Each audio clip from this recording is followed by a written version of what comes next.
Hello, church family, and here in the States and abroad. Welcome to Proverbs 17, day 17. I know it's a little bit late. I do apologize for that.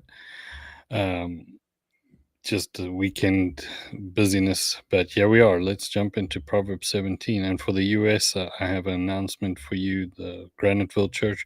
I have an announcement for you right after this, so please stay tuned.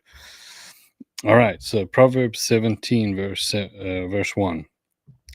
Better is a dry morsel with quietness than a house full of feasting with strife. A wise servant will rule over a son who causes shame, and will share an inheritance amongst the brothers. The refining pot is for silver, and the furnace for gold. But the Lord tests the heart. An evildoer gives heed to false lips, a liar listens eagerly to a spiteful tongue. He who mocks the poor reproaches his maker. He who is glad at calamity will not go unpunished. Children's children are the crown of old men, and the glory of children is their father. Excellent speech is not becoming to a fool, much less lying lips to a prince. A present is precious. A present is a precious stone in the eyes of the possessor. Wherever he turns, he prospers. Who covers a transgression seeks love, but he who repeats a matter separates friends. Excuse me. Rebuke is more effective for a wise man than 100 blows on a fool.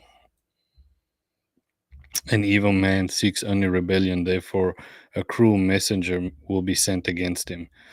Let a, let a man meet a bear robbed of her cubs, rather than a fool on his folly. Whoever rewards evil for good, evil will not depart from his house. The beginning of strife is like releasing water. Therefore, stop contention before a quarrel starts. He who justifies the wicked and who condemns the just, both of them are like an abomination to the Lord. Why is the hand of a fool the purchase price of wisdom, since he has no heart for it?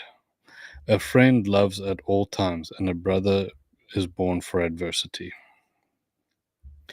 A man devoid of understanding shakes hands in a pledge and becomes surety for his friend. He who loves transgression loves strife, and he who exalts his gate seeks destruction. He who has a deceitful heart finds no good, and he who has a perverse tongue falls into evil. He who begets a scoffer does not sow to his sorrow, and a father of a fool has no joy. A merry heart does good like medicine, but a broken spirit dries the bones. A wicked man accepts a bribe behind the back to prevent the ways of justice. Wisdom in the sight of him who has understanding, but the eyes of the fool are at the ends of the earth. A foolish son is a grief to his father, and bitterness to her who bore him. Also, to punish the righteous is not good, nor to strike princes for their uprightness. He who has knowledge spares his words, and the man of understanding is of a calm spirit. Even a fool is counted wise when he holds his peace, and when he shuts his lips, he is considered perceptive. Man, there's so much good in this um, proverb, and there's a couple of things I want to highlight to us here. It says, better is a dry morsel with quietness than a house of feasting with strife. Um, there's another proverb that says, it is better to go to a house of mourning than a feast banquet. Um, God is calling people here and he's saying, listen, sometimes it is better to have less with no strife than to have much with a lot of calamity.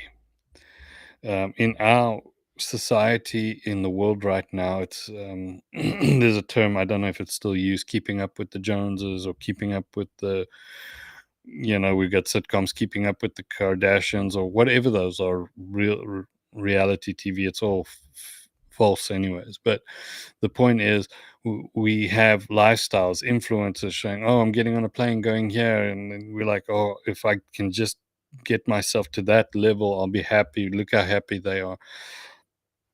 and we push ourselves to such an extent to have a life. But what if we just calmed down, got quiet, got wisdom, and realized we can have the little with much joy than a lot with strife and calamity? There's so much wisdom to know that if God gives you riches, it comes with no strife, it comes with no calamity, it comes with no pain, you know. But when we strive for it ourselves through our own striving, we get destroyed. And it says, a merry heart does good as medicine. Uh, some translations will say laughter does as good as you know. Um, so why settle for riches when you can have joy? You know, God will bless any person. We've read through the Proverbs that God loves to bless and He increases us.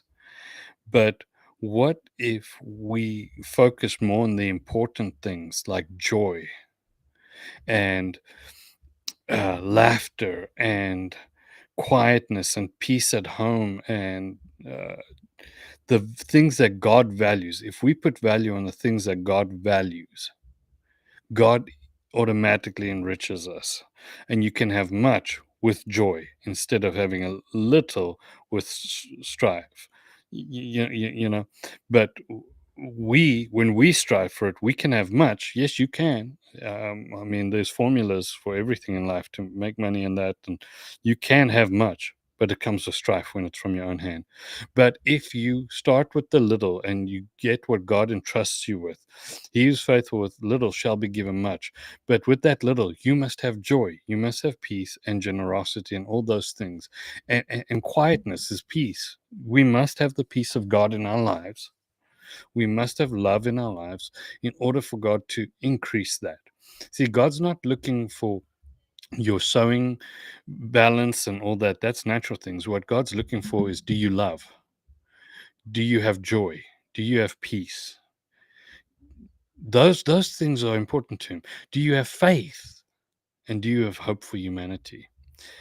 You know, he who has knowledge spares his words, and a man of understanding is of a calm spirit. Let's be calm. Let's not lose our peace in the days of calamity. Let's not lose peace. And even a fool is counted wise when he shuts his mouth. So there's so much wisdom in this little proverb here. And we need to understand it. And what God really says is, yeah, children's children are the crown of old men, and the glory of children is their father. Are we focusing on the right things? Or are we too busy trying to build an empire for our families to not really see what's important? Are we so busy trying to keep up with the Joneses and the Kardashians and the social influences that we don't realize what's important? It's, do I have love in my house? Do I have joy? Do I have laughter? Because laughter is as good as medicine. A merry heart. Is your heart merry? Do we have joy? My beloved brothers and sisters, do you have joy? Do you really have joy? When's the last time you laughed so hard your stomach hurt? When's the last time you allowed yourself to be goofy and silly and laugh until your stomach hurts? Those are important to the Lord. And when we put what's important to Him first, He increases the rest. So that's what I wanted to share with you guys today. All right. Announcement for the U.S. Church in Graniteville. Listen, guys, we have about a very high percentage of snow tomorrow. We are sending out texts on that. It because of our members driving so far. Some drive over 45 minutes, 50 minutes.